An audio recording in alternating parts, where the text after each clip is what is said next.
Istilah makroekonomi baru muncul pada pertengahan tahun 1930-an. Oleh ekonom Norwegia Ragnar Frisch, hidup dari tahun 1895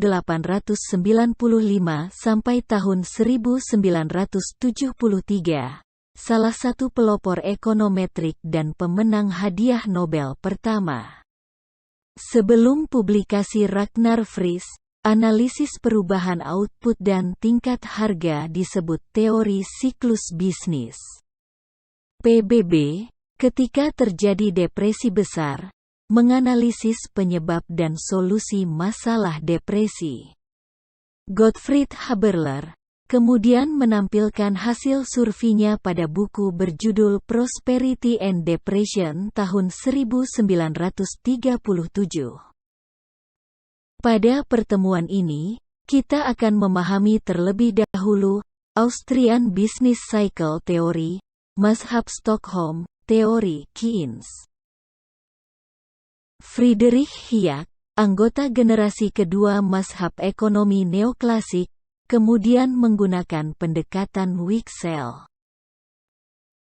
Ia berusaha menjelaskan siklus bisnis dan memadukan teori moneter dengan teori keseimbangan umum neoklasik untuk memecahkan dikotominya.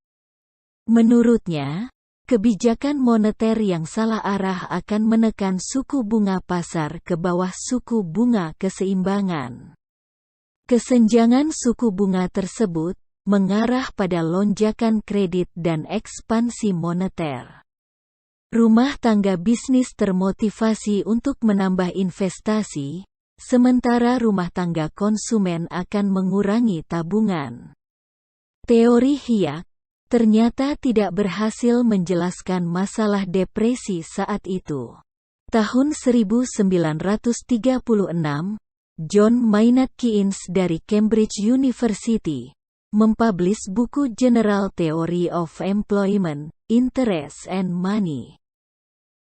Dari judul bukunya, tersirat bahwa ia coba menjelaskan hubungan tenaga kerja, suku bunga, dan uang. Bukunya menjadi populer, menjadi bahan diskusi dalam kelompok ekonom Swedia.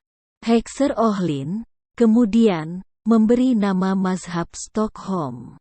Lindahl dan Myrdal menguji teori harga dan bunga yang dipublish oleh Wicksell. Mereka berpendapat bahwa teori kuantitas dan analisis keseimbangan statis tidak cocok dengan perubahan harga, output dan distribusi pendapatan. Mereka kemudian termotivasi untuk mengembangkan teori dinamika makroekonomi. Ekspektasi pelaku ekonomi menjadi isu utamanya. Lindahl membuat kerangka kerja untuk memahami pembentukan harga dalam kondisi ketidakseimbangan. Ia membuat asumsi. Penjual menetapkan harga karena ekspektasinya. Menjual dengan harga yang salah akan menimbulkan ketidakseimbangan pasar. Ketidakseimbangan mengarah pada penyesuaian ekspektasi dan harga dalam transaksi. Menurutnya, proses pasar digerakkan oleh ekspektasi tanpa tendensi terhadap keseimbangan umum. Bersambung.